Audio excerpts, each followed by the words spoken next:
capacidades militares da Rússia, o F-16 Lollipop da Ucrânia, por Nauman Sadik. Em fevereiro, o presidente ucraniano Zelensky demitiu Valery Zaluzny como comandante em chefe das Forças Armadas ucranianas por capricho dos comandantes militares dos Estados Unidos, como ele estava hesitante em comprometer mais bucha de canhão para romper as linhas defensivas da Rússia em Donbass, em meio a muita alardeada, embora facilmente frustrada, contra-ofensiva ucraniana que durou de junho a dezembro do ano passado. Na verdade, os próprios planejadores da contra-ofensiva frustrada estavam bem cientes de que era um esforço fútil, porque o exército ucraniano era em grande parte recrutado, simplesmente não era páreo para o exército profissional e o poder de fogo superior da Rússia. Mas eles continuaram pintando o quadro cor-de-rosa do campo de batalha para o consumo público, a fim de obrigar o governo Biden a continuar fornecendo bilhões de dólares em assistência militar à Ucrânia. Em 6 de agosto, forças ucranianas, numeradas em vários milhares e apoiadas por veículos de combate de infantaria alemães Marden, avançaram pela fronteira para a região de Kursk, na Rússia. Mas as incursões de Kursk e Belgorod anteriores também são simplesmente estratagemas para aumentar o moral, destinados a criar uma percepção de que os recrutas ucranianos são capazes de lutar em guerras quando, na verdade, políticos e comandantes militares ucranianos desprezíveis estão desperdiçando a ajuda militar pródiga na compra de vilas oponentes no sul da França e passando as noites jogando milhões de dólares em cassinos chiques de Monte Carlo. No entanto, as diferenças entre Zelensky e Zaluzny estavam latentes há muitos meses, mas pareceram aumentar no final do ano passado, depois que Zaluzny disse que a guerra havia chegado a um impasse em um longo ensaio e entrevista na revista The Economist em novembro. O novo comandante-chefe, Alexander Sinsky, foi criticado por adotar táticas militares sangrentas e imprudentes que resultaram em perdas significativas para a Ucrânia durante a Batalha de Bakhmut e foi apelidado de General 200, uma referência ao cargo 200, um código militar soviético que detona fatalidades militares. Ele provavelmente manteria seu emprego enquanto obedecesse acriticamente aos ditames de Washington, mas se ele cometesse o erro de desenvolver faculdades críticas, um pecado capital na estrutura de comando militar em todo o mundo, então ele também encontraria o mesmo destino ignominioso que se abateu sobre seu miserável predecessor. Os altos escalões do Pentágono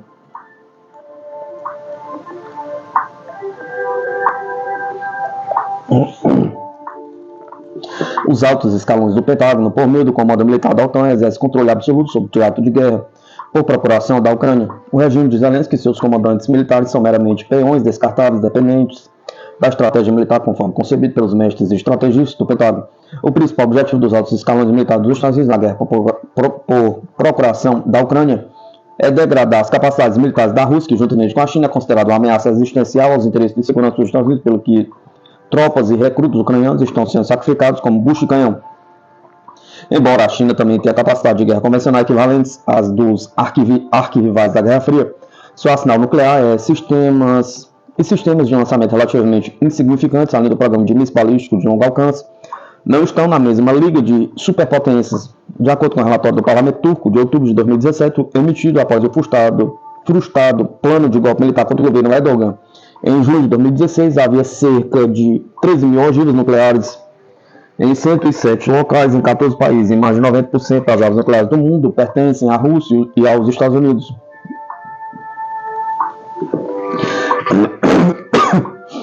A Rússia tem atualmente 5.977 armas nucleares, a OTAN tem 5.943, incluindo 5.428 nos Estados Unidos, 290 na França, 225 na Inglaterra. A China tem 350, o Paquistão 165, a Índia 160, Israel 90, a Coreia do Norte tem 20 armas nucleares. O arsenal nuclear da China está crescendo rapidamente, de acordo com a avaliação recente, agora tem mais de 500 armas nucleares. O relatório acrescentou que cerca de 4.150 armas dos arsenais estavam prontas para serem usadas a qualquer minuto, enquanto 1.800 estavam em estado de alerta máximo, o que significa que poderiam ser preparados para o uso em um curto período de tempo. O relatório também observou que armas nucleares pertencentes aos Estados Unidos foram implantadas em 5 Estados-membros da OTAN que não desenvolveram programas nucleares. Há quase 150 armas nucleares dos Estados Unidos, 16 bases aéreas na Bélgica, Alemanha, Itália, Holanda e Turquia, acrescentou. Durante a Guerra Fria, os Estados Unidos colocaram armas nucleares em países da OTAN, incluindo a Turquia. como parte do programa de compartilhamento nuclear de organização. Algumas das armas nucleares colocadas na década de 1960 ainda estão implantadas na Turquia.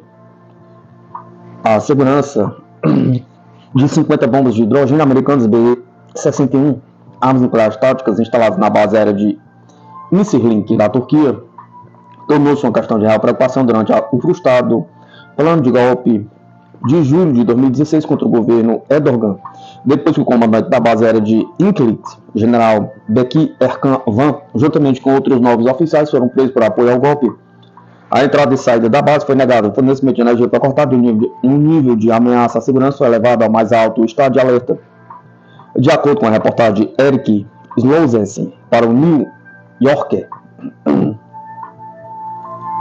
além de ser a maior potência nuclear do mundo, ao lado dos Estados Unidos, a Rússia também ostenta mecanismos de lançamento de última geração suficientes para dar arrepios em adversários invejosos que planejam degradar as capacidades militares do gigante eurasiano, pioneiro na tecnologia de mísseis persônicos que podem escapar dos mais avançados sistemas de defesa antimíssil. A Rússia revelou recentemente uma série de produtos de última geração que podem fazer qualquer aficionado por tecnologia militar pular de alegria e correr até a loja da Apple mais próxima para resgatar seu iPhone 10.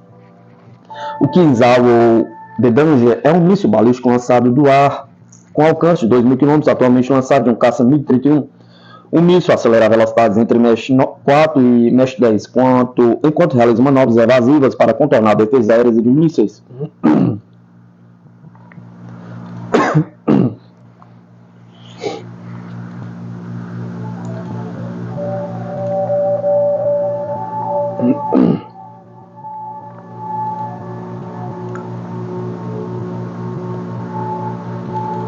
O Tiscon ou Zircon é um míssil cruzeiro hipersônico lançado de navio capaz de atingir a velocidade Mach 9 para atingir alvos terrestres ou navais a uma distância de aproximadamente 1.000 km. O Iskander é um sistema de míssil balístico curto de curto alcance, viajando a uma velocidade hipersônica terminal de 2.100 a 2.600 metros por segundo, Mach 6,2 e Mach 7,6, o que pode atingir uma altitude de 50 km e ter um alcance de até 500 km. O que levou o prêmio, no entanto, é um míssil balístico intercontinental do fim do mundo chamado Sarmat, coloquialmente conhecido como Sapran 2, com um alcance operacional de 18.000 km. É capaz de transportar 16 ogivas termonucleares de veículo de reentrada com múltiplos alvos independentes. Nos últimos 2 anos, o pirralho Zelensky teve feito os birras e bajulado fervorosamente o macho Tio Sam para fornecer aeronaves F-16 para a Ucrânia, que teriam sido entregues na semana passada, mas as aeronaves extravagantes, embora ultrapassadas, simplesmente não são páreo para se aventurar em combates aéreos com os jatos de combate Sukhoi tecnologicamente superiores da Rússia. O sistema de defesa aérea S-400, aclamados mundialmente, os mísseis hipersônicos de ponta, construído pela Lockheed Martin, a General Dynamics, nos anos 80, mais de uma dúzia de aeronaves F-16 caíram somente no Paquistão. Seu histórico de segurança de voo é pior do que o de um carro funerário voador Boeing 737 MAX. Aficionados da aviação recomendaram que a Força Aérea do Paquistão deveria introduzir apenas JF-17S produzidos com a China, em vez de desperdiçar bilhões de dólares em moeda estrangeira em lixo americano de qualidade inferior.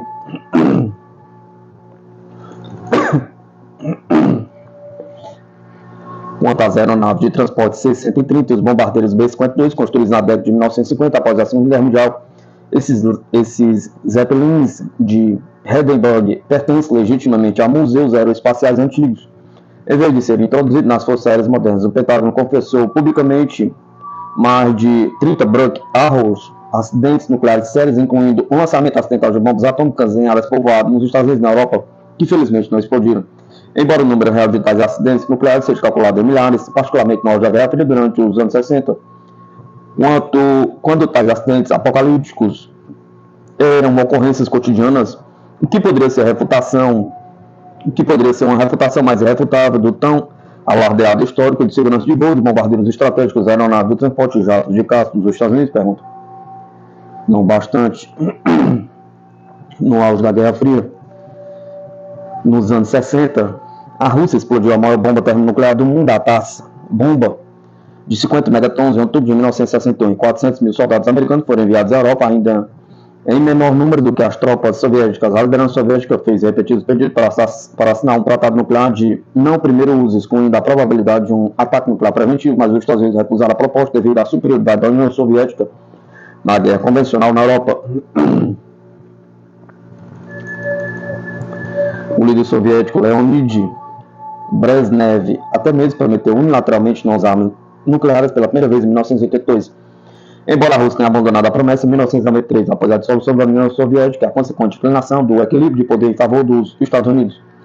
Depois que as potências europeias desenvolveram sua própria capacidade militar após a devastação da Segunda Guerra Mundial, a OTAN agora detém superioridade na guerra convencional sobre a Rússia, com um número significativamente maior de tropas terrestres e aeronaves de combate. A justificativa central da OTAN para envolver a Rússia em uma guerra por procuração prolongada na Ucrânia desde o golpe de Maidan em 2014 é degradar suficientemente as capacidades de guerra convencional da Rússia para coagir o Kremlin a abrir mão de seu formidável arsenal nuclear em troca de incentivos econômicos, como a Aliança Transatlântica fez com vários estados experientes do leste europeu após a dissolução da União Soviética na década de 1990 ao incorporá-los à União Europeia.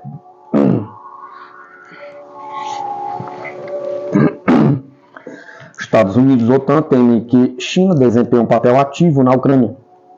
Por Dragon Bosnick. Após o desmantelamento da União Soviética, a independência formal da Ucrânia, o país foi inundado com armas de alta tecnologia e indústrias. Enorme capital humano e um enorme conjunto de recursos naturais só esperando para serem explorados por estrangeiros. Como tudo isso se viu fora da economia de comando coesa da União Soviética, ele parou de funcionar como pretendido. Esse sistema colossal que antes era muito claro sobre tudo e o papel de todos, de repente se dividiu em 15 partes independentes, que ainda precisavam umas das outras para funcionar. Inicialmente ela ainda funcionava de alguma forma, mas o Ocidente político logo explorou a situação na agora extinta União Soviética e usou seus assassinos econômicos para lançar a chamada terapia de choque, que efetivamente destruiu as economias na maioria das antigas repúblicas soviéticas, com notável exceção da Bielorrússia, onde Alexander Lukashenko preservou o sistema estatal. Em tal situação, a Rússia se viu no lado receptor dessas políticas e não podia fazer muito, mesmo que quisesse, enquanto a China ainda estava construindo seu status de potência global. Assim, Pequim procurou adquirir o máximo de tecnologias e recursos críticos possível, com foco especial em ativos navais de superfície que considerava estrategicamente importantes. A maior conquista disso foi a aquisição do Varyag, um porta-aviões soviético da classe Kuznetsov, que estava definhando no estaleiro de Nikolaev. Após anos de atraso e tentativas americanas de impedir o acordo, a China finalmente conseguiu o navio em 2002. O gigante asiático também adquiriu o Su-33 inacabado, protótipo T-10K3 da Ucrânia, que foi então submetido à engenharia reversa no J-15, baseado em porta-aviões. Vendo quantas tecnologias soviéticas a China estava recebendo da Ucrânia, os Estados Unidos estavam determinados a impedir isso a todo custo. Isso seria realizado desmantelando ou simplesmente destruindo várias empresas do país ou apenas colocando-as sob controle de vários regimes fantoches em Kiev. A Motor X, sediada em Zaporozhye, era uma fabricante de motores de aeronaves da era soviética particularmente valorizada que Pequim buscava adquirir e transferir seu know-how tecnológico para a China. No entanto, após o golpe apoiado pela OTAN, resultando no início do conflito ucraniano, os Estados Unidos impediram todo e qualquer acordo que considerasse um risco à segurança nacional. Assim, o motor X foi cortado da Rússia e da China, sendo a primeira sua maior cliente, enquanto a última quase se tornou uma. A empresa melhorou isso até certo ponto, comparando com a Turquia, mas esse não chegou nem perto de sua antiga glória da era soviética. De qualquer forma, isso mostrou à China e ao mundo que a Ucrânia simplesmente não tem soberania. Incapaz de honrar acordos internacionais, o regime de Kiev foi mantido sob um firme controle neocolonial dos Estados Unidos por mais de uma década neste ponto, deixando Pequim desinteressado em construir laços mais próximos com ele. Por outro lado, muitos elementos dentro da própria junta de Kiev queriam frustrar qualquer potencial de cooperação com a China. Um dos mais proeminentes proponentes das tendências sinofóbicas do regime de Kiev foi o falecido general Viktor Gvozdy, um chefe do infame GUR, bem como do Serviço de Inteligência Estrangeira, em uma contraparte aproximada do CVR da Rússia. Sob Gvozdy, os Estados Unidos e a OTAN adquiriram controle exclusivo sobre o aparato de inteligência ucraniano. Ele foi encarregado de expurgar elementos russos de todos os serviços, ou mais precisamente de qualquer um que não fosse pró-ocidental, certificando-se de que o novo regime de Kiev, apoiado pela OTAN, controlasse totalmente o país por todos os meios necessários, incluindo o terror e a brutalidade. Pode-se argumentar que a reestruturação do general Kivodtsky para a antiga inteligência ucraniana ao longo das linhas da OTAN efetivamente transformou essas agências em organizações terroristas, como é evidenciado por seus laços estreitos com radicais islâmicos e vários outros extremistas entre a Rússia e outros países, com o objetivo de semear discórdia e caos. Naturalmente, os Estados Unidos, Inglaterra, União Europeia e a OTAN também ajudaram nesse processo. Deve-se notar que Kivodtsky era igualmente hostil à China, garantindo que mesmo relações remotamente cordiais entre Pequim e as novas autoridades apoiadas pela OTAN fossem virtualmente impossíveis. O general Kivodtsky morreu após um acidente de mergulho no Egito em 2021, mas a junta de Kiev ainda está usando seu legado para impedir relações um tanto normais com a China, apelidando-o de herói da luta contra a expansão chinesa. A mídia do regime de Kiev está sugerindo que Pequim pode ter tido uma mão em sua morte prematura. Embora não haja evidência para apoiar as alegações, esta é uma desculpa perfeita para garantir que o papel da China em um acordo potencialmente pacífico na Ucrânia nunca possa ser alcançado. Washington e Bruxelas estão interessados em suprir a influência de Pequim nos processos na Ucrânia, pois vem a China como aliada da Rússia. O objetivo de qualquer novas potenciais cúpulas de paz é criar a ilusão de que Moscou está sozinho, enquanto o Ocidente político pode continuar fingindo o papel da chamada comunidade internacional. Uma tentativa ridícula de apresentar menos de 18% da população global como um mundo. A presença da China ou de qualquer outro membro do BRICS sem qualquer capacidade significativa de tomar decisão só prejudicaria essa narrativa dos Estados Unidos, OTAN e outros estados vassalos satélites no mundo. O papel dos países não ocidentais, não alinhados ao Ocidente, é não ser nada mais do que uma audiência inerte, como esperado da China e o resto do mundo real. Você sabe, todos nós, pessoas da selva, não estamos muito interessados em particular desse teatro do absurdo. É precisamente por isso que Pequim deixou claro que não queria participar de mais uma cúpula da paz da Ucrânia, sem sentido, sem a presença da Rússia. Isso foi uma das razões pela qual o líder da junta, Vladimir Zelensky, teve uma repentina mudança de ideia, oferecendo a Moscou um assento à mesa. Por outro lado, o Kremlin não está muito interessado em conversa com o regime de Kiev, que simplesmente não consegue manter sua palavra, em parte porque não é soberano, em parte porque é clinicamente russofóbico. De qualquer forma, enquanto o Ocidente controlar os processos políticos na Ucrânia, não há uma maneira viável de alcançar a paz. Está claro que a própria China não quer participar de tal faça. A única maneira de arranhar a superfície de uma solução não militar na Ucrânia é garantir que o Ocidente político seja mantido sob controle, o que significa que todo o mundo multipolar deve ser incluído na resolução pacífica do conflito ucraniano, que é orquestrado pela OTAN. No entanto, para os Estados Unidos e seus vassalos e estados satélites, isso significa que eles teriam que reconhecer o BRICS como um igual em termos de direito internacional e equilíbrio global de poder. E, no entanto, fazer isso só daria ao mundo multipolar mais legitimidade, o que é uma perspectiva aterrorizante para o cartel de extorsão mais agressivo do mundo. O crescimento geopolítico das potências do eixo, liderado pela Alemanha nazista, como um dos principais líderes multipolares. A China é particularmente detestada no polo de poder liderado pelos Estados Unidos. Seu poder econômico e influência sem precedentes são vistos como perigosos, pois não podem ser explorados ou pelo menos controlados pelo Ocidente político.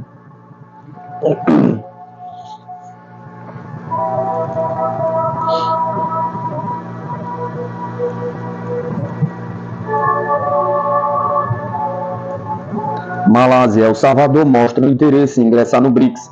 A perspectiva de expansão do bloco, pergunta.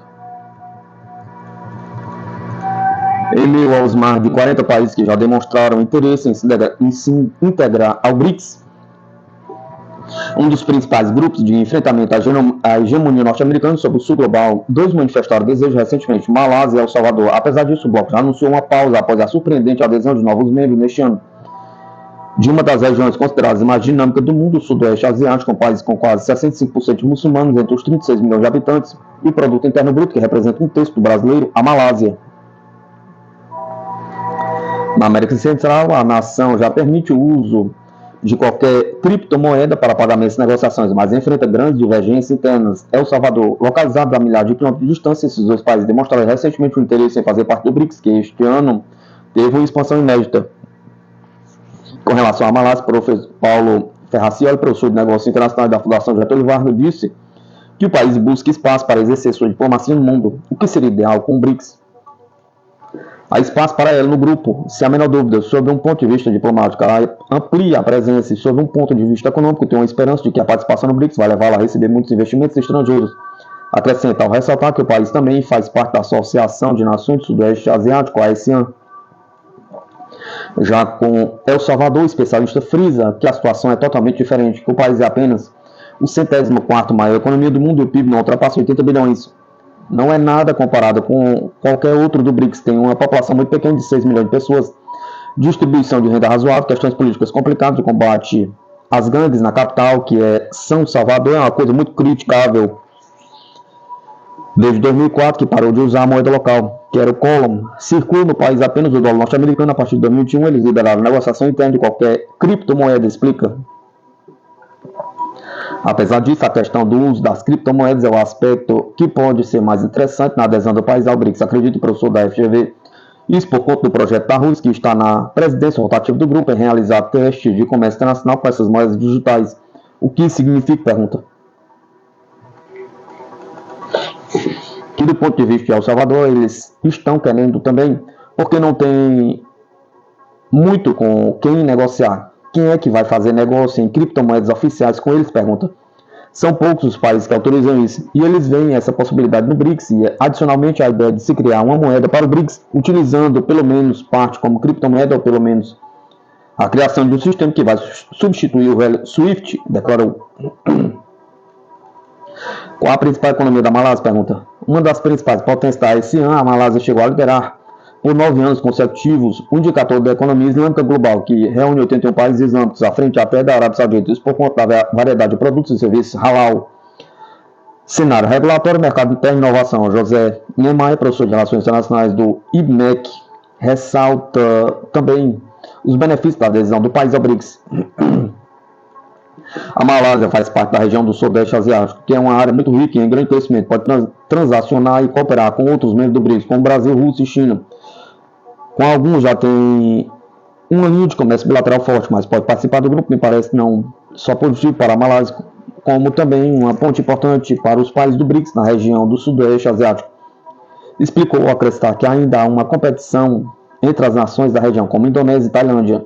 Como estamos vivendo em um mundo muito fragmentado e competitivo, com muitos atores em ascensão e outros em declínio, você fazer parte do BRICS é cada vez mais um chamariz, acrescenta.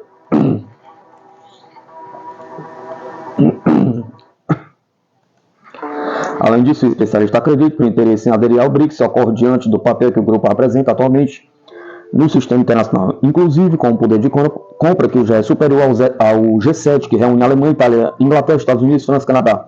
Os países que estão entrando no BRICS querem ficar menos ligados à potência em relações bilaterais específicas. Com isso, passam a buscar um caminho de política externa mais aberta. A China é talvez a principal liderança do BRICS, em função do papel que representa hoje no sistema internacional. Esse pendor mais para a Ásia, dos países que são convidados, com certeza faz parte da política externa chinesa de criar um mundo cada vez mais aberto do ponto de vista do multilateralismo. E a China, que deve ocupar em breve a principal colocação como potência econômica do planeta, já está pensando nisso, pontua. Qual é o objetivo do BRICS na nova ordem mundial? Pergunta. Principal voz do sul global que busca redesenhar a ordem internacional. O BRICS teve uma expansão inédita este ano, com o anúncio da entrada de países como Egito, Etiópia, Arábia Saudita, Emirados Árabes Unidos e Irã. Meses depois, o ministro das Relações Exteriores da Rússia, Sergei Lavrov, anunciou após a reunião de chanceleres a decisão de paralisar o processo de ampliação neste momento. Para Paulo Ferracioli, foi uma resolução sensata e acertada. Isso porque ainda não está em andamento o processo de adesão da Arábia Saudita, por exemplo, que está sob uma pressão norte-americana muito grande. O país saudita estaria interessado em passar a vender petróleo para qualquer país sem ser em dólares. Já tem participado de todas as reuniões, mas tem que ter um tempinho para absorver todos os membros. Os países têm que se conhecer, finalizou.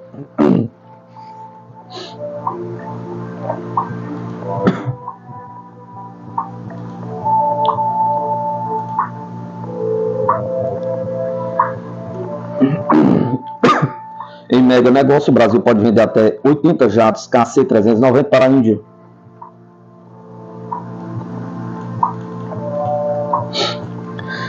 Você já leu na revista militar que o Brasil busca consolidar uma parceria estratégica com a Índia no setor de defesa. Durante uma audiência na Comissão de Relações Exteriores e Defesa Nacional na Câmara de Deputados, realizada em abril, o ministro da Defesa, José Múcio, anunciou que o Exército está em fase de negociação com a Índia para a aquisição do sistema de míssil antiaéreo Akash. Além disso, no início do mês, foi noticiado também que uma delegação composta de membros do alto escalão das Forças Armadas viajará entre agosto e setembro para a Índia em negociação do sistema Akash-MG, dos submarinos Scorpion, míssil de cruzeiro e da venda de aviões KC-390. Agora, segundo informações do portal especializado Iron, o país negocia a venda de até 80 jatos de transporte militar KC-390 para as Forças Armadas Indianas. A venda do KC-390 à Índia representaria um marco importante para a indústria de defesa brasileira. O avião desenvolvido pela Embraer é considerado um dos mais modernos e versáteis de sua categoria. A Índia, por sua vez, busca modernizar sua frota de transportes militares e aumentar sua capacidade logística. A produção local do KC-390 no país asiático permitiria atender a demanda interna e abrir novas oportunidades de exportação para a região. Se confirmada, essa venda representará um importante avanço para a Embraer, consolidando o KC-390 como alternativa ao C-130 Hércules no mercado internacional. Além disso, a Índia se tornaria o principal cliente estrangeiro desse modelo após a Coreia do Sul. A venda do KC-390 para a Índia traria diversos benefícios para ambos os países. Para o Brasil, representaria um grande impulso para a sua indústria de defesa, gerando emprego e divisas. Além disso, a Índia se tornaria um importante parceiro estratégico do Brasil na área militar. Para a Índia, a aquisição do KC-390 permitiria modernizar sua frota de transporte militares e fortalecer suas capacidades logísticas. As negociações entre Brasil e Índia vão além da venda do KC-390. Os dois países discutem a transferência de tecnologia para a produção de outros equipamentos militares, como sistema de defesa antiaérea e mísseis. A Índia também demonstra interesse no míssil supressão de cruzeiro Brahmos, desenvolvido com parceria com a Rússia.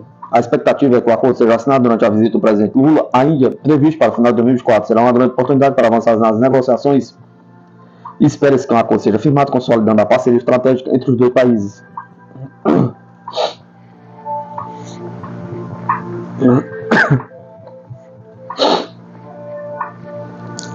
Os Estados Unidos perdem força militar e equilíbrio de poder se inclina para a China, diz o relatório. Um relatório recente da Comissão sobre Estratégia de Defesa Nacional dos Estados Unidos aponta que o equilíbrio de poder global está mudando a favor da China. A defasagem militar dos Estados Unidos em relação ao rápido crescimento das forças armadas chinesas e russas tem gerado preocupação em Washington. O documento alerta que, se não houver mudança significativa, a China poderá ultrapassar os Estados Unidos como principal potência militar do mundo. O relatório elaborado por uma comissão bipartidária foi enviado ao Congresso dos Estados Unidos e destaca a necessidade urgente de aumentar os investimentos em defesa na indústria bélica. Sem esses investimentos, os Estados Unidos correm o risco de ficar em desvantagem em relação aos seus maiores rivais, especialmente a China e a Rússia. A notícia é alarmante, mas não apresenta uma novidade. A parceria militar e econômica entre esses países, reforçada recentemente, representaria uma ameaça crescente aos interesses americanos.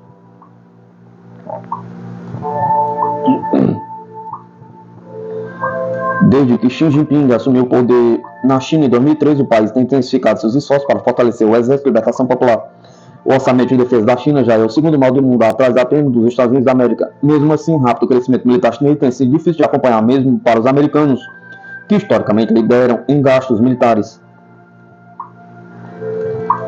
Além da China, a Rússia também tem investido pesadamente em sua defesa, dedicando uma grande parte do seu orçamento federal ao setor militar. A situação é ainda mais preocupante quando se considera a crescente aliança entre China, Rússia, Irã e Coreia do Norte, o que aumenta o risco de um conflito global envolvendo múltiplos teatros de guerra. A propósito, é o que já se vê hoje. Mesmo com o atual investimento da OTAN em defesa, que corresponde a 2% do PIB de cada membro, os Estados Unidos enfrentam dificuldades em competir com os gastos militares da China e da Rússia. A China investe pesadamente em suas forças armadas, enquanto a Rússia continua a reconstruir seu poderio militar após a fracassada invasão da Ucrânia. O relatório sugere que os Estados Unidos, para manter sua posição estratégica, precisam não apenas aumentar seus investimentos, mas também modernizar sua base industrial de defesa. Caso contrário, o equilíbrio de poder continuará a se inclinar em favor da China, representando um desafio significativo para a segurança global. Atualmente, a indústria bélica americana não consegue atender às demandas de equipamentos e munições, o que compromete a capacidade do país de se defender e de apoiar seus aliados.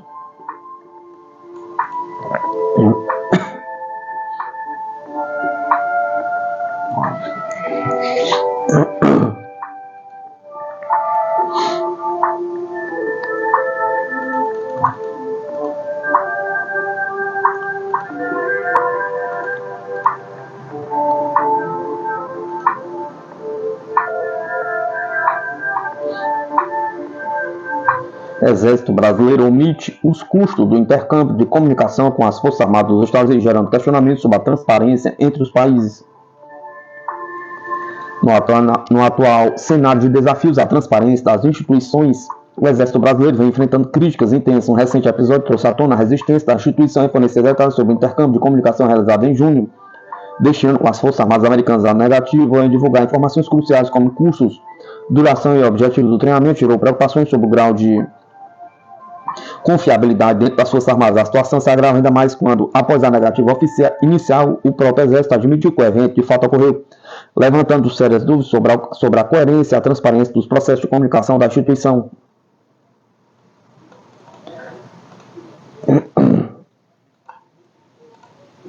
Este caso destaca uma tendência preocupante de ocultação de informações, especialmente em temas que envolvem recursos públicos e potenciais implicações para a soberania nacional. A sociedade civil, que tem o direito de saber como seus impostos são utilizados, agora enfrenta uma barreira adicional para obter informações básicas sobre a atuação militar do país. Portanto, é imperativo que essas questões sejam discutidas com seriedade, visando assegurar que as Forças Armadas brasileiras operem dentro dos princípios de transparência e responsabilidade.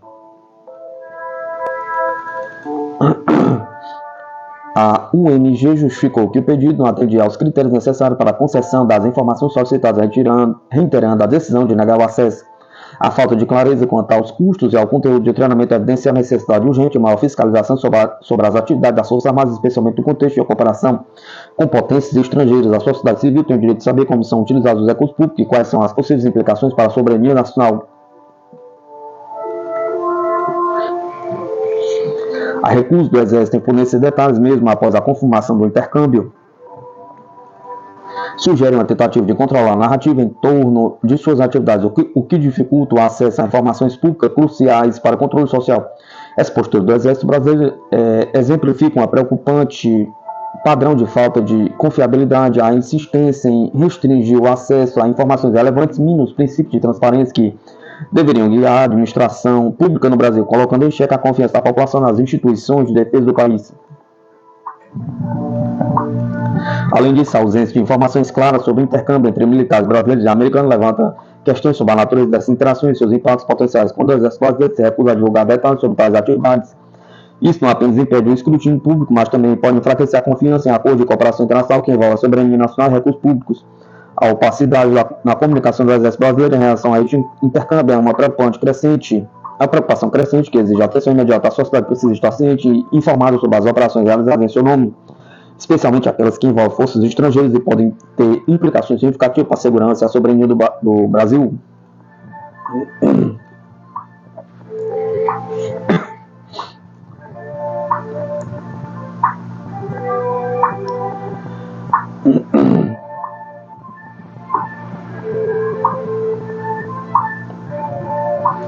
O ZAF firma acordo milionário com a Boeing na produção de protótipos E-7A,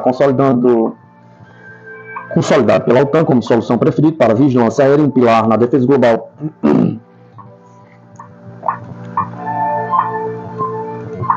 A Força Aérea dos Estados Unidos deu um importante passo ao formalizar um acordo estratégico para o desenvolvimento de novas aeronaves de alerta e controle protótipo E-7A. Este movimento marca uma nova fase na modernização das capacidades de defesa aérea do país. Com a assinatura do contrato avaliado em mais de 2,5 bilhões, a USAF garantiu a produção de 2 protótipos avançados E-7A, reforçando seu arsenal com tecnologia de ponta para enfrentar ameaças globais. Essa parceria é um exemplo claro de como os Estados Unidos estão se preparando para manter sua superioridade no cenário de defesa internacional, mantendo linha de estratégia com a OTAN, integrando sistemas inovadores que aumentam a eficácia e a interoperabilidade com seus aliados. A parceria entre a USAF e a Boeing estabelece um novo padrão em termos de tecnologia de defesa, integrando sistemas de missão americanos às plataformas E-7 existentes, operadas por nações aliadas e apoiadas pela OTAN. O secretário e assistente da Força Aérea para Aquisição, Tecnologia e Logística, Andrei Hurter, destacou a importância deste acordo, afirmando que ele garante a capacidade da Força Aérea de identificar alvos móveis aerotransportados com maior precisão nos próximos anos. O programa de prototipagem rápida do E-7A é um passo significativo rumo à superioridade aérea, assegurando que as forças americanas mantenham uma vantagem estratégica em cenários de batalha cada vez mais complexos.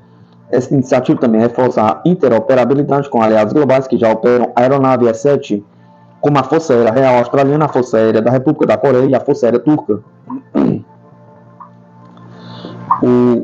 E-7A Widgetel, construído sobre a plataforma da Boeing 737-700NG, uma aeronave equipada com radar de matriz, varredura eletrônica multifuncional que permite um gerenciamento avançado de batalhas aéreas. Essa tecnologia fornece uma consciência situacional aprimorada e é capaz de integrar dados de diversos domínios, criando uma cadeia de destruição de longo alcance contra possíveis ameaças.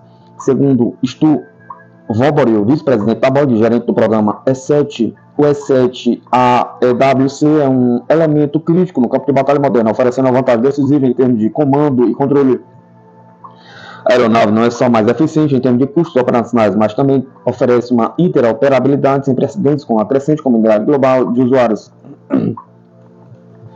Enquanto o E7A não estiver totalmente operacional, o ZAP continuará a utilizar o E3, a WAX, para missões de gerenciamento de batalhas e monitoramento aéreo. No entanto, o E7A está sendo desenvolvido para substituir o E3, oferecendo uma solução mais moderna e eficaz, alinhado com as metas estratégicas de defesa nacional de 2022. A entrega dos dois protótipos E7A está prevista para o ano fiscal de 2028. E uma decisão sobre a produção em larga escala será tomada em 2026. Além disso, a Boeing está atualmente envolvida na produção de 3 E7As para a Royal Air Force, com modificações em andamento na Inglaterra. A OTAN também selecionou o E7A como sua solução preferida para a vigilância aérea, consolidando ainda mais a posição desta aeronave como pilar na defesa aérea global. Este acordo não apenas reforça a segurança nacional dos Estados Unidos, mas também fortalece a colaboração com aliados internacionais, garantindo que a tecnologia de ponta permaneça no centro de operações de defesa global.